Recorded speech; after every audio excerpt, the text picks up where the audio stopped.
नमस्कार, आप देखना शुरू कर चुके हैं दर्श न्यूज। बिहार झारखंड से लेकर देश दुनिया की तमाम टॉप खबरों के साथ हाजिर हूं मैं दिव्यांशु।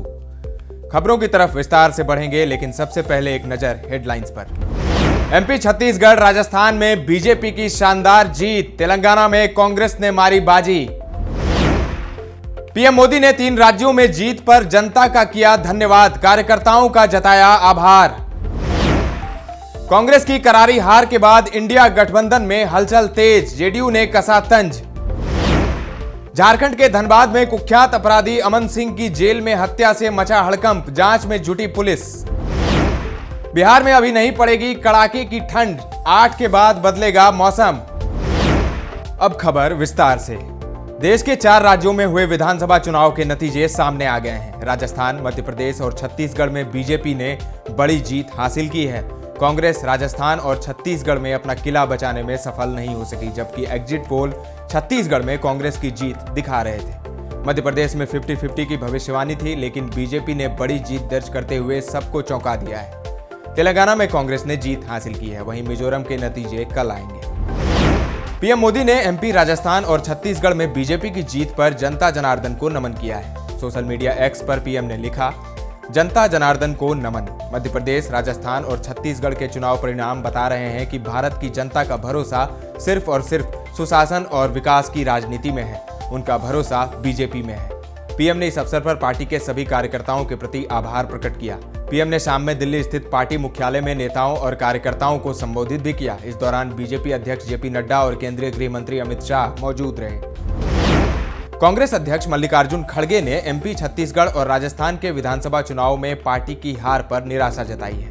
उन्होंने कहा कि कांग्रेस इन राज्यों में खुद को मजबूत करेगा और विपक्षी गठबंधन इंडिया के घटक दलों के साथ मिलकर अगले लोकसभा चुनाव के लिए अपने आप को तैयार करेगा। उन्होंने तेलंगाना में कांग्रेस की जीत के लिए मतदाताओं का आभार जताया।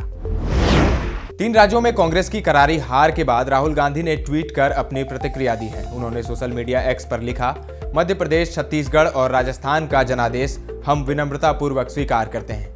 विचारधारा की लड़ाई जारी रहेगी। उन्होंने आगे लिखा, तेलंगाना के लोगों को मेरा बहुत धन्यवाद। प्रजालू तेलंगाना बनाने का वादा हम जरूर करेंगे। सभी कार्यकर्ताओं को उनकी मेहनत और समर्थन के लिए दिल से शुक्रिया।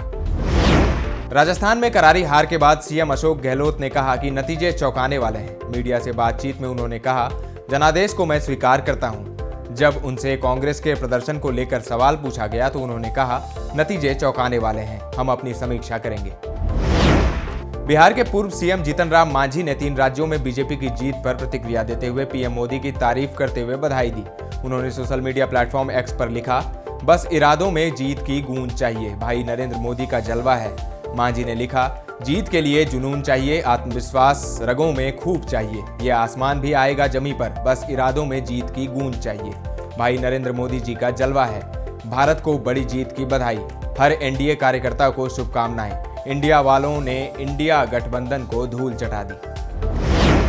3 राज्यों के विधानसभा चुनाव में कांग्रेस की हार के बाद जेडीयू ने कांग्रेस पर दबाव बनाना शुरू कर दिया है। जेडीयू के प्रदेश महासचिव निखिल मंडल ने ट्वीट कर कांग्रेस को घेरते हुए कहा कि याद रहे, नीतीश कुमार ही इंडिया गठबंधन के सूत्रधार हैं और वही इस नैया को पार कर सकते हैं। ऐसे में अब नीतीश के अनुसार ही इंडिया गठबंधन को चलना चाहिए।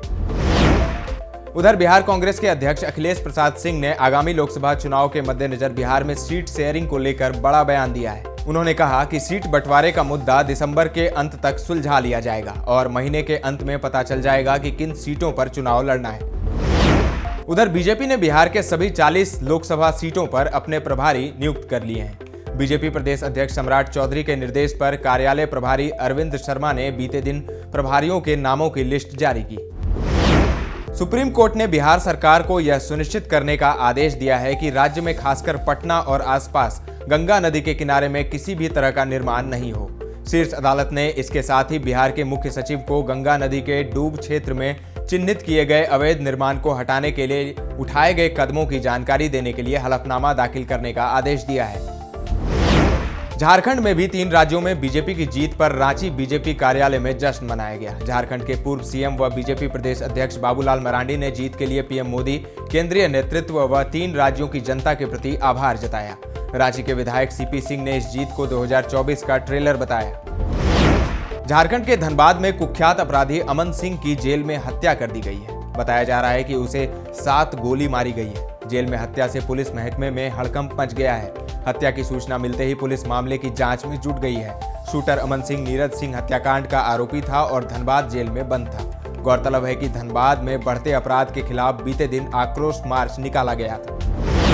अब खबर खेल जगत से। टीम इंडिया के पूर्व तेज गेंदबाज आशीष नेहरा ने रिंकू सिंह को लेकर बड़ी बात कह दी है। नेहरा का मानना है कि रिंकू अगले साल होने वाले T20 वर्ल्ड कप में फिनिशर के स्थान के लिए दावेदार के रूप में उभरे हैं। हालांकि नेहरा का यह भी मानना है कि रिंकू को इस पोजीशन के लिए साथी खिलाड़ियों से कड़ी चुनौती का सामना करना पड़ सकता है।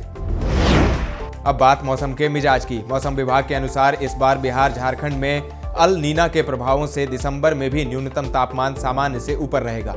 हर साल की अपेक्षा इस बार ठंड कम पड़ेगी। बिहार के शहरों में न्यूनतम तापमान के साथ साथ अधिकतम तापमान सामान्य से ऊपर रह सकता है। अभी पश्चिमी विक्षोभ के प्रभावों से बादलों की आवाजाही बनी हुई है। बंगाल की खाड़ी में बने दबाव की वजह से 7 और 8 दिसंबर को आंशिक बारिश की स्थिति बन सकती है। इसके बाद ठंड में बढ़ोतरी के आसार हैं। दर्श न्यूज के इस बुलेटिन में फिलहाल इतना ही, लेकिन खबरों का सिलसिला लगातार जारी है। देखते रहें दर्श न्यूज।